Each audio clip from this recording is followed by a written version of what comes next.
하나님의 말씀 사무엘상 16장 말씀입니다.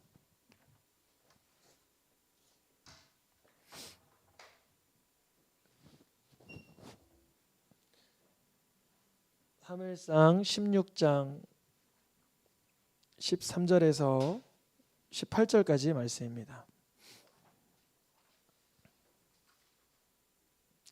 한 절씩 교독하여서 읽겠습니다.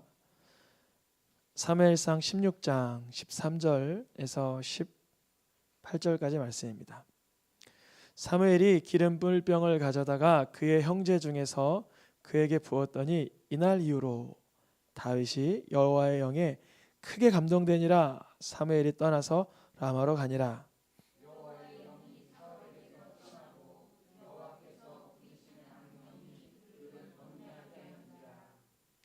사울의 신하들이 그에게 이르되 보소서, 하나님께서 부르시는 악령이 왕을 번뇌하게 한즉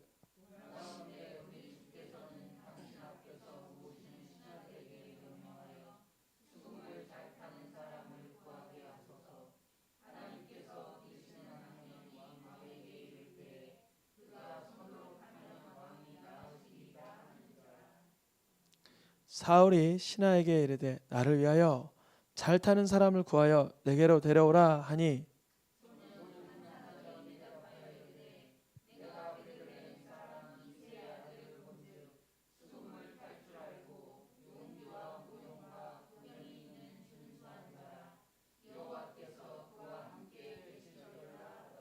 아멘. 오늘은 고난주간 셋째 날 수요 예배입니다. 주님께서 고난주간에 오늘 사무엘서 강해를 통해서 어떠한 말씀을 주시고자 하는가, 다윗과 사울을 비교하면서 주님은 우리가 좀 쉽게 하나님의 사람으로 성숙할 수 있도록 교보제로 주셨습니다. 사울의 모습 그리고 다윗의 모습을 통해서 우리가 하나님 자녀로 살아갈 수 있도록 좋은 훈련도감, 거울로 주셨다는 것입니다. 그래서 오늘 신앙의 기본기, 사울 왕의 씌었던 악령과 다윗 왕에게 감동되었던 여호와의 영에 관하여 좀 말씀을 증거하려고 합니다. 하나님께서는요, 우리 인생에 악령에 사로잡혔는지 성령에 사로잡혔는지를 우리 스스로 발견하기 도와주시기 위해서 고난을 잠깐 주실 때가 있어요. 뭐를 주신다고요? 고난. 고난의 내용은 무지막지하게 다를 수 있어요. 어떤 사람에게는 건강의 문제, 어떤 사람에게는 경제적인 문제, 어떤 사람에게는 관계적인 문제, 어떤 사람에게는 개인의 어떤 그런 아킬레스건 같은 어떤 개인의 어떤 남모를 이유를 가지고 그게 고난이 될 수 있어요. 사도 바울도 가시가 있었다 그랬잖아요. 그게 뭐 작은 문제일지 아니면은 어려서부터 큰 문제일지 알 수 없지만 주님은 고난을 잠시 주십니다. 고난을 통해서 하나님의 자녀들은 어떻게 반응해야 되냐면, 첫째, 여러분 고난이 좋으세요? 고난은 별로 안 좋으세요? 고난 안 좋죠. 그러니까 어떤 자세를 취해야 돼요? 겸손해져야 돼요. 우리가요 교만한 사람은요 고난이 다가와도 이렇게 해요. 고난이 오면 이렇게 해요. 더 뭐랄까 노여워하고 완고해지고 완악해서 바로 즉시 내가 악령에 사로잡힌 인생이었구나라는 걸 바로 발견할 수 있도록 그렇게 주님은 우리를 이렇게 들여다볼 수 있도록 고난을 활용하십니다. 하나님의 자녀들은 고난이 오면 무엇 한다고요? 고난이 싫으니까 겸손해져요. 근데 하나님의 사람이 아니고 악령의 영역에 있는 사람들은 어려움이 닥치면 일단은 완악하고 완고하고 교만하고 딱딱해져요. 우리가 이 두 채널 사이에서 왔다 갔다 하지 마시고 반드시 겸손하시길 축복합니다. 이 겸손하다는 건 뭐냐면 하나님 앞에 조아리는 거예요. 하나님, 내가 왜 손가락이 다쳤을까요? 하나님, 내가 왜 연약한 문제에 봉착했을까요? 하나님, 내가 왜 말도 안 되는 이런 상황에 놓이게 됐을까요? 알게 해주세요. 가르쳐 주세요. 나를 건져 주세요. 이게 뭐냐면 겸손한 자에게서만 볼 수 있는 태도예요. 겸손한 사람은 기도하게 되어 있습니다. 그래서 다윗 왕은 문제가 생기면 기도하기를 주저하지 않았어요. 하나님께 묻기를. 사울은 문제가 생기면 묻기보다는 내 술수로 처리하기 급급했어요. 그래서 우리가 어려운 문제는 동일하게 발생해요. 고난의 문제에 우리는 똑같이 놓여 있어요. 죽음이라는 현실, 코로나라는 환경, 어떤 인생임이라면 통과 의례적으로 겪어야 되는 그 병, 모든 우리에게 고뇌와 어려움의 문제는 예수님을 믿어도 그 시기와 규모는 다를 수 있으나 찾아옵니다. 그런데 고난을 통해서 하나님을 의지하게 되고 하나님을 신뢰하게 되고 하나님께 엎드러지게 되는 게 하나님의 본심이세요. 근데 그것을 못 알아들어서 우리가 분노하고 원망하고 더 나아가 낙심을 하면 하나님께서는 야, 내가 너 사랑해서 징계하고 내가 너 너무 아껴서 책망하고 채찍질하는 것인데 낙심하지 말아라. 히브리서에 써 있잖아요. 그가 징계하실 때 무엇하지 말라고요? 낙심하지 말라. 하나님께서는 고난을 통해서 우리의 정말 껍질을 우리의 알곡 같은 신앙을 보여주시기 위해서 하는 작업입니다.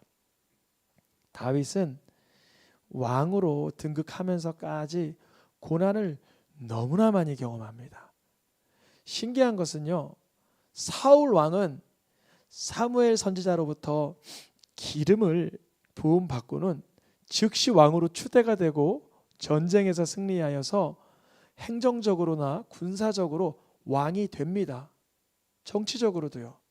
근데 이상한 것은 오늘 본문에 다윗이 처음 등장합니다. 우리가 사무엘상을 많이 읽어서 다윗을 많이 만난 것 같지만 오늘 처음 만났어요. 다윗 16장 13절, 오늘 여기에 다윗이 룻기를 제외한 구약 성경엔 제일 처음 나오는 거예요. 룻기에는 계보가 나오니까 다윗의 조모에 대해서 얘기하니까 다윗을 써놓지만 사무엘서에서 다윗이 처음 등장한 거예요. 드디어 다윗은 사무엘에게로부터 기름 부음을 받고 나서 행정적으로나 정치적으로나 군사적으로 즉시로 왕이 되지 않아요. 왜 그럴까요? 이미 왕이 있잖아요. 근데 하나님은 뭐라 그러셨어요? 이미 내가 그를 버렸다 했어요.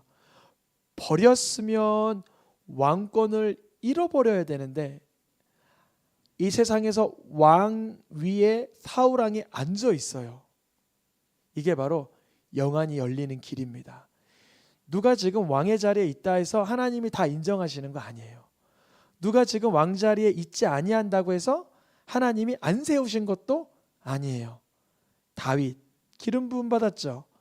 사무엘이 기름 뿔병을 가져다가 그에게 부으니 그가 여호와의 영에 충만해졌어요. 15, 16쯤 됐을까요? 이 소년 다윗에게 여호와의 영이 충만하게 되는 사건이 나타납니다. 이때부터 하나님은 다윗을 더 주목해서 보시는 거예요.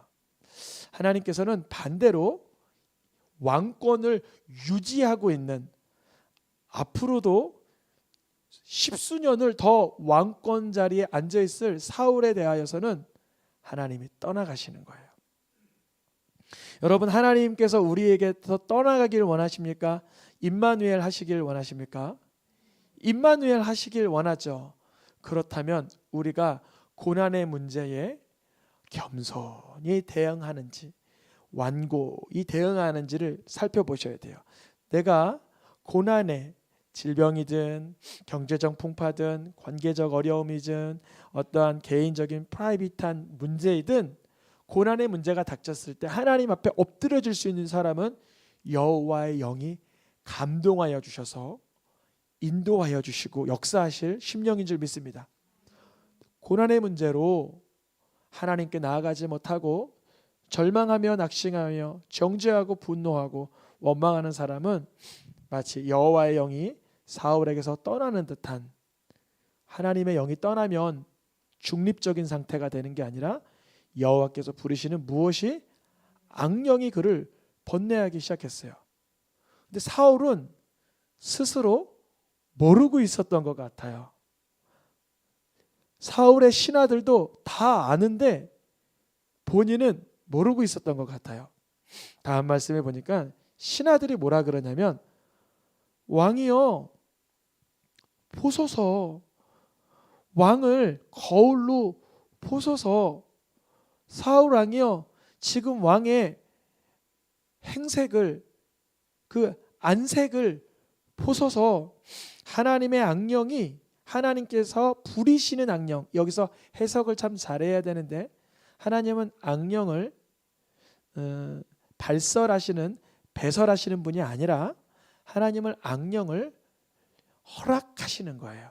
하나님의 영역 안에서 제한된 상황에서 주님이 컨트롤 하실 수 있지만 그것까지도 합력해서 서누르게 그냥 하시는 거예요. 이거를 잘 해석해야 됩니다. 하나님의 악령을 이렇게 보내주신데 성령도 보내주시고 그런 게 아닙니다. 하나님께서 가지고 놀 수 있는 부리시는 악령이 사울 왕을 아주 고통스럽게 했다 그래요. 사울 왕은 스스로 여호와의 영, 즉 하나님을 경외하는 삶에서 떠나 악령에 취해 사는지를 스스로 몰랐던 거예요. 여러분, 우리 주변에 얼마나 그런 분들이 많이 계십니까? 하나님을 경외하는 마음이 없어서 악한 마음을 그대로 품고 사는 인생. 제가 이번에 뭐 이렇게 집을 정리하다가 재미난 물건 하나 발견했는데, 저희 집에 있던 물건은 아니고 어떤 이렇게 물건이 쇼핑몰에 올라왔는데 윗집 아랫집 이렇게 쿵쿵거리면 보복하기 위해서 스피커를 위에다 달아놓는다 그러더라고요. 무슨 말이냐면 위에서 쿵쿵거리니까 너무 속상하니까 윗집도 당해보라고 스피커를 달아보는 그런 제품이 뭐 1, 20만 원에 팔린다 그러더라고요. 일부러 용도가 그거예요. 용도가. 그래서 주의사항, 법적으로 저촉이 되고 문제가 됐을 시에는 소비자 사용에 근거하여 당신이 책임집니다. 이렇게 써 있긴 해요. 즉 사람들이 악한 행위, 악한 행동을 하는 것에 대해서 주저하지 않는 것, 악한 영에 빠져 사는 인생. 신하들이 뭐라고 말하냐면, 더 이상 그렇게 번뇌하는 인생 살지 마시고 왕이여 음악 치료를 받아보세요 그래요. 무슨 치료요? 음악 치료.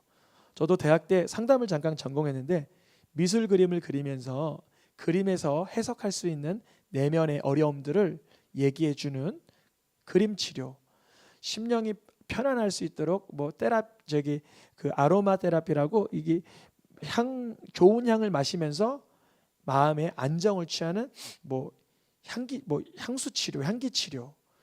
여기서 지금 나오는 거는 음악을 들으면서 우울한 사람은 경쾌하게, 또 이렇게 너무나 좀 노여워하는 사람은 잔잔하게 할 수 있는 음악 치료를 좀 해보세요 그래요. 그러면 치료받을 수 있어요 그래요. 그래서 성경을 보다가 세상에 아이디어들이 많이 착안된다고 하잖아요. 사울이 그걸 들어보니까 맞는 말 같아요. 옛날에 나귀 찾으러 돌아다닐 때는 이렇게 번뇌한 적이 없는 것 같은데 요즘 들어 너무 번뇌하는 것 같다고 스스로 느꼈나 봐요, 사울 왕이. 그래서 나를 위해서 수금 잘 타는 사람, 음악 잘하는 사람, 음악 치료 잘하는 사람 좀 보내와라 그래요. 그러니까 그 얘기를 듣고 있었던 소년이, 어린 어떠한 아이가 이렇게 말하는 거예요. 저 알아요. 음악 잘하는 사람 알아요. 그래서 누구니? 그러니까 베들레헴에 있더라고요. 베들레헴에 누구? 예수 그리스도요. 이렇게 말해야 되는데 이 당시에는 아직 예수님이 성육신 하시기 전이니까 뭐라 그랬냐면, 그 사람 이새의 아들이에요. 그래요. 이새의 아들. 누구의 아들이요? 이새의 아들. 여러분, 이새의 아들 다윗 곧 등장하는데 다윗을 통해 하나님 사람의 모습이 보여지시기를 축복합니다. 하나님 사람의 모습을 다윗이 담고 있어요. 그는 하나님이 함께하는 자와 같습니다. 임마누엘, 여호와께서 함께하시다. 그래서 예수 그리스도의 그림자적인 예표입니다.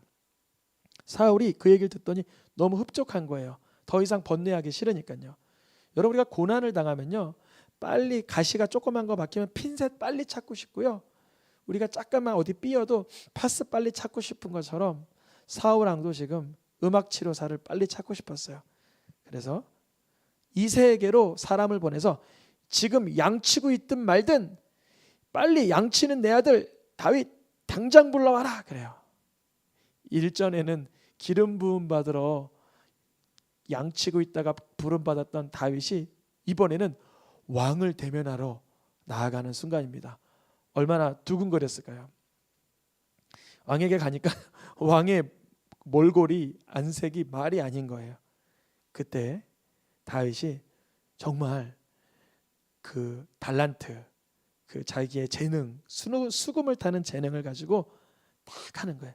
이스라엘에 가보니까요, 다윗 성이 있어요. 다윗 시티가 있잖아요. 시티 오브 다윗이라고 거기 조그만 상점이 하나 있는데, 넌 그 싼 줄 알았는데 잘못 만졌다가 직원이 이러는 거, 만지지 마시라고. 그거 너무 비싼 건데 함부로 만지면 사셔야 된다고. 얼마인데요? 보니까 뒤에 보니까요, 제가 대충 계산하면 한 5, 60만 원 되는 거예요. 어떤 제품이냐면 나무로 이렇게 C자로 되어 있어 중간에 선이 이렇게 들어간 거예요. 그렇게 생긴 조그만 게 한 5, 60만 원 하는 거예요. 근데 소리를 한번 제가 내봤어요. 따라라라랑. 그 연주 안 해도 마음이 좋아지겠더라고요. 연주 안 해도 그냥 땡기기만 해도 이렇게 너무 좋더라고요. 다윗이 그 수금을 가지고 사울 왕 앞에서 연주를 하니까 뭐가 떠나요? 악령이 떠나가요. 그러면 뭐가 와야 돼요? 이제 맞아요, 성령이 오셔야 되는데 빼는 작업만 하는 거예요. 디톡스 작업만 하는 거예요. 그러니까 독은 뺐는데 영양가 있는 게 들어가지가 않는 거예요. 사울 왕에게 지금 번뇌하고 하나님에 대하여 속상하고, 사무엘 선지자가 하나님이 날 버렸다 그러고 이제 떠나가 버리고, 그러니까 너무 번뇌하는 가운데, 그러면 빨리 회개하고 하나님께 돌이키고 하나님을 찾아야 되는데 그러지는 않는 거예요. 완고하게 악령에 사로잡혀 번뇌하고 있는 사울 왕에게 수금을 통해서 떠나는 역사만 일어나는 거예요. 그러니까 순간적으로 떠나니까 얼마나 상쾌하겠어요. 그게 마치 묵었던 숙변이 쭉 나가서 속이 편안해진 것처럼. 뭐 그 다음에는 소화기력이 잘 되고 배변이 잘 돼야 되는데 그렇지는 못한 거예요. 또 나쁜 음식, 나쁜 걸 계속 먹는 거예요. 그러면 속이 상해지고 몸이 안 좋아지는 거죠. 사울이 지금 다윗을 통해서 악령은 떠나갔는데 그에게 악령 떠나는 일이 수금을 타면 즉시로 계속 일어났느냐? 그게 아니라는 거예요. 악령은요, 악한 영은요, 점점 더 그 사람을 잠식해 갑니다. 더 강한 치료제를 원해요. 다윗이 수금의 실력은 점점 나날이 좋아졌겠죠. 그런데 사울의 상태는 점점 안 좋아지고 있었어요. 여러분, 이 밤에 깨닫길 축복합니다. 내가 아무리 악한 게 떠나가도 성령을 사모해야 됩니다. 내 속에 내가 옛날같이 더러운 거 안 해, 도박 안 해, 옛날같이 불법 안 해, 하나님 미워하는 거 안 해. 이거는 소극적인 하나님 자녀의 삶이고, 적극적으로 원수를 사랑하고 복음을 전하고 하나님 자녀된 권세를 누리고 해야만 하는 것입니다. 중립지대는 없어요. 회색지대가 없어요. 사울 왕이 악령이 떠나가니까 얼마나 상쾌했어요. 와, 너 내 옆에 있어 그러는 거예요. 내 무기 드는 자, 그런 일까지도 너가 감당해. 그래서 양치던 다윗은 사울 왕의 음악 치료사가 되었고, 이후로 무기 드는 자까지 일을 감당합니다. 근데 어느 날이었어요. 골리앗이라는, 다음 본문이긴 하지만 골리앗이라는 장수를 그 수금 타주고 있었던 음악 치료사가 무찌르고 왔다는 거예요. 너무나 좋잖아요. 좋은 것만 있는 게 아니라 여기서 자기를 치료했던 그 치료제로부터 독을 마시게 됩니다. 신기하죠. 성령 받지 않으면요, 나를 치료해 주는 그 치료제를 통해서 독을 마시게 돼요. 무슨 얘기냐면 사울의 치료제는 누구예요? 다윗. 근데 사울의 악령을 더 증가하게 한 사람도 누구예요? 다윗이에요. 여러분 여기서 놀라시지 않네요. 우리가 세상적인 치료제를 찾으면요, 거기서 머무는 거예요. 더 강한 거, 더 센 것만 원하는 건데 오직 여호와를 경외하기를 기뻐해야 돼요. 그래야 성령께서 전인격적인 치유와 능력을 맛보게 하십니다. 어느 날이었어요. 정말 이날은 끔찍한 날이었어요. 다윗에게 골리앗을 이기는 승전보가 울려졌지만 사울 왕에게는 시기심을 충동하게 되는, 질투심을 유발하게 되는 너무나 속상한 날이었어요. 어느 날이었어요. 악령이 사울에게 내리긴 내리는데 이날따라 어떻게 내려요? 아주 그냥 강력하게 내려요. 그냥 악한 영이요, 이 무게로 따지면 수십 톤의 무게로 짓누르는 것만 같아요. 강력하게 힘있게 내리니까 그날에 사울 보세요. 뭐라 그래요? 그가 집안에서 정신없게 떠들어대는 거야. 계속 욕했겠죠. 원망했겠죠. 정죄했겠죠. 판단했겠죠. 시기했겠죠. 이 악령이 사울을 막 휘어잡아서 막 마치 머리채를 끌고 막 휘 가듯이. 그런데 다윗이 직분이 뭐예요? 지금 뭐 해야 돼요? 빨리 이제 수금을 타는 음악 치료사죠. 그래서 다윗은 평일같이 평상처럼 더 실력이 나빠진 게 아니라 보통처럼 수금을 그 다윗 시티에 있는 그 하프를 가지고 탔는지 수금을 또 탁 타주는 거예요. 그러면 치유가 될 줄 알았어요. 근데 사울 곁에 뭐가 있냐면 지금 창이 있는데 자기를 치유해주는 다윗을 죽이려고 하는 거예요. 그럼 어떻게 될까요? 만약에 죽었으면 사울은 이날 미쳐져 죽었을 거예요. 한번 생각해 보세요. 내가 죽이려는 대상이 사실 나의 치료제예요. 근데 나는 그 대상이 치유제인지도 몰라요. 악령에 쓰여서 죽이려고 했어요. 근데 다행히 하나님께서 다윗에게 기름 부어서 그가 피했어요.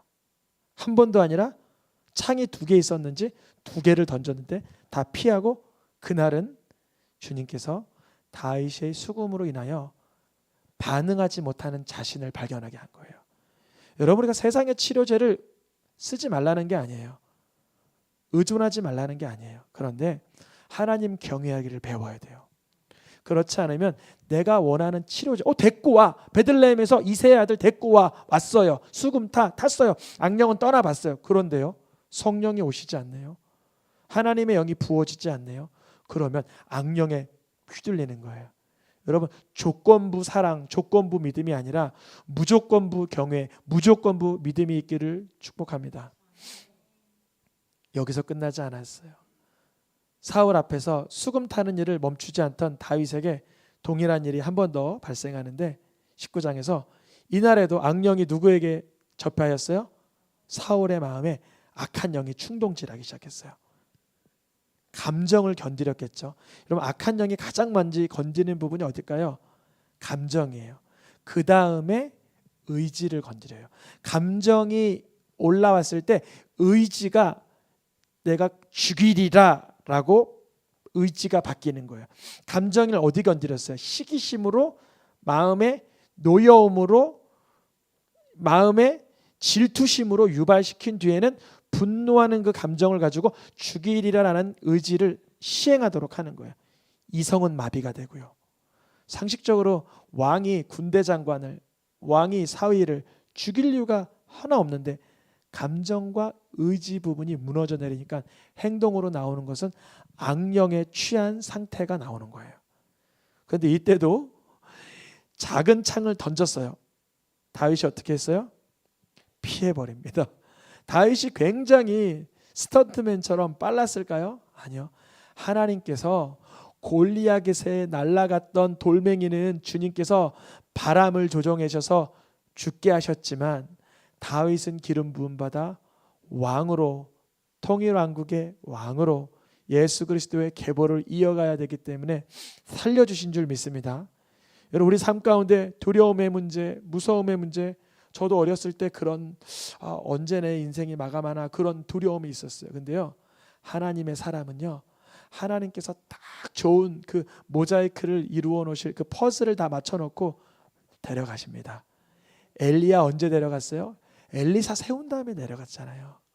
하나님은요, 스데반 언제 데려갔어요? 사도 바울을 세워가시면서 데려가셨잖아요. 우리의 적기가 아닌 하나님의 적기에 데려가시는 줄 압니다. 다윗이 죽을 뻔한 첫 번째, 두 번째, 이 번째, 세 번째까지인데 피하는 거예요. 사울은 온 인생을 어떻게 살아요? 너무나 불쌍하게 다윗을 죽이는 인생을 살아요. 다윗을 주목한 뒤에 다윗을 반대로 두려워하다가 평생의 다윗의 대적. 여러분, 다윗의 대적은 곧 누구의 대적이에요? 하나님의 대적이에요. 잘 말씀해 주셨어요. 여러분, 그러니까 예수 그리스도의 대적은 누구의 대적이에요? 여호와 하나님의 대적인 것처럼 왜 다윗의 대적이 하나님의 대적이야? 왜냐면요, 다윗이 하나님만을 경외했거든요. 분명히 죄를 짓고 살인했고 간음했고 거짓말했어요. 여러분, 고대 사회의 왕이 그 자신의 죄의 문제를 고발자 앞에서, 책망하는 자 앞에서 그대로 드러낸다는 건 불가능한 얘기예요. 오늘날에도 뭐 검찰, 무슨 헌법 누구 해가지고 다 해봐요. 자기 죄를 낱낱이 고하는 사람이 어디 있어요? 없죠. 자기의 수치를 누가 그렇게 인정할 수 있을까요? 하나님은 경외하는 자는 그리할 수 있는 줄 믿습니다. 사울은 평생을 하나님의 대적으로 살았던 게 증명된 게 다윗을 죽이려 했던 인생이었어요. 여러분, 죽이는 인생이 아니라 살리는 인생 사시길 축복합니다. 이번 주일 무슨 주일이죠? 고난주간 부활주일이죠. 그래서 주님이 이 새로운 4월달 주제를 벌써 주셨어요. 다시 살아나는 봄. 다시 살아나는 봄. 원래 다시 살아나는 bless, 복이라고 해야 되는데 우리 너무 기독교 언어잖아요. 그래서 이걸 좀 더 새로운 분들도 쉽게 접할 수 있도록 다시 살아나는 스프링, 뭐죠? 봄. 우리의 모든 영역이 다시 살아나는 거예요. 뭐 질병에서, 경제에서, 관계에서, 일상에서 모든 문제가 다시 우리의 심령이 되살아나게 하실 줄 믿습니다. 사울은 살아나는 인생이 아니라 죽이고 죽고 자신도 결국 자기 칼에 자기가 죽는 끔찍한 인생이 됩니다. 너무나 불쌍하죠. 그런데 사울은 왜 이렇게 될 수밖에 없었나? 여러분, 지난주에 이런 얘기를 했어요. 사울은 신기하게도 하나님에 대해서만큼은 너무나 망령되고 경홀하고 하찮게 여겨드렸어요. 왕이 늘 좌우로 치우치지 않고 말씀 배우기를 애태워야 되는데 사울 왕은 기름 부음 받아 왕권을 취하고는 승리를 이루고 뒤에는 여호와를 경외하라라는 사무엘 선지자의 말을 발로 찬 뒤에는 예배도 함부로, 말씀도 함부로, 물질관념도 함부로 살아가는 인생이 되었습니다. 그러니 하나님을 경외하는 채널들이 다 막힌 거예요. 예배라는 공적인 채널이 막히고, 말씀이라는 아주 사적인 영역이 막히고, 일상의 물질을 다루는 문제에서도 다 막혀버리고 하나님과의 관계가 끊어져 버린 상태였던 거예요. 그래서 오늘 16장 하나님은 사울 왕이 여전히 건재하나 누구를 세워요? 다윗 기름 부은 장면이 몇 장에 등장해요? 16장. 그런데요, 사무엘상 끝나도 다윗은 여전히 왕이 안 됩니다. 사무엘 하 가서 왕으로 등극하는 장면이 나와요. 그러면 다윗은 어떠한 삶을 살았길래 악령에 취하지 않고 여호와의 영이 가득한 인생을 누릴 수 있었나? 비법이 뭐였냐면, 다윗은 처음에 무엇을 지키는 자였어요? 양 지키는 자였어요. 그 다음에 누구의 부름을 받아 수금 타는 자가 됐어요? 사울 왕의 부름을 받아 수금 타다가 무기도 들고, 골리앗 사건에서는 원래 도시락 배달부였어요. 요새 우리 코로나 때문에 배달 많이 해서 드시죠? 원래 다윗이 배달했던 사람이에요. 다윗이 형님들에게 도시락 갖다 주고 떡 갖다 주고 했던 사람인데 성령이 너무 충만하니까 적군 장수를 단숨에 제압해버리는 기회를 맞이하게 됩니다. 여러분, 우리가 도시락을 배달하는 직업을 갖든 무기를 드는 직업을 갖든 성령만 충만하면 주님이 일하시는 줄 믿습니다. 우리가 어느 영역에 있을지라도 하나님 경외하면 주님이 들어 쓰십니다. 그래서 벼랑간 군대의 장, 18장 말씀에 정확히 군대의 장 이렇게 표현되어 있어요. 군대 장관인지 아닌지는 정확히 모르는데 군대의 장 이렇게 표현되어 있는데요. 여전히 수금은 타고 있어요. 왜냐하면 여전히 누가 악령에 취해 있으니까 사울이 악령에 취하만 있지 않으면 다윗은 수금 안 타도 되는 사람이에요. 왜냐하면 이미 적군 장수를 이겨버렸고 군대의 장이 됐는데 아직 수금 타고 있습니다. 그와 같은 상황에서 왕의 공격이 있었고 또 왕의 창 공격이 연속적으로 19장에 등장하는데요. 다윗은 왕의 공격을 2번 받은 뒤에는 도망자의 인생으로 10수년을 살아갑니다. 이 19장이 끝난 뒤에 도망의 무엇이요? 시작. 이게 바로 여호와를 경외하는 자의 비법이었던 거예요. 여러분, 우리가 인생에서 처음에 말씀 전할 때 지금 얘기했던 것처럼 고난이 다가올 때 어떻게 반응하냐에 따라 내가 하나님의 사람인지 지금 하나님의 사람에서 멀어지고 있는지를 확인할 수 있다 그랬잖아요. 다윗은 도망이 시작되면서 이의 삶이 하나님 앞에인지 아닌지를 계속 점검받아 가는 거예요. 이후로 어떠한 삶을 살아가요? 20장 도망해야 되는 현실을 요나단을 통해서 확실히 그 현실감 있게 재확인돼요. 요나단이 이랬어요. 야, 우리 아버지 너 안 죽이실 거야. 내가 확인해 볼게. 근데 어떻게 해요? 사울왕이 요나단까지 죽이려고 하네요. 확실한 거예요. 사울왕이 요나단도 죽이려고 하는데 안 죽이겠어요? 100% 확실하다는 거예요. 다윗은 도망가야 되는 인생이라는 게 완전히 재확인되고 이제 제사장에게 먼저는 사무엘에게도 도망갔다가 제사장에게도 도망갔다가 미친 척하면서 아기스 왕 앞에서 도망갔다가 도망자 공동체가 만들어졌다가 도망하다가 전쟁을 만났다가 전쟁하다가 배신도 당하다가 도망하면서도 다시 사울 왕에게 맞닥뜨릴 때 너무 중요한 순간입니다. 다윗은 이 순간 말씀을 기억해요. 아, 기름 부음 자를 해하지 말라 그랬다. 하나님이 하시는구나. 그것을 24장과 26장에 이어서 2번이나 말씀을 기억하고 있습니다. 그러니까 다윗은 도망하면서도 하나님께 물었고 도망하면서도 말씀을 기억했어요. 결국엔 사무엘상 끝에서는 적군 지역까지 들어가서 숨어 지내서 사는 인생이 다윗이었어요. 너무나 처량하기까지 한데 이러한 고난이 다윗을 누구를 경외하는 삶으로 만들었어요? 하나님을 경외하는 삶으로 만들어갔습니다. 어떠한 위기의 순간에도 다윗은 하나님께 묻는 거예요. 하나님, 전쟁에 출전할까요? 출전하지 말까요? 그들이 날 배신할까요? 배신하지 않을까요? 하나님의 말씀을 따르겠습니다. 사울 왕을 겉옷만 살짝 빼고 놓아줬습니다.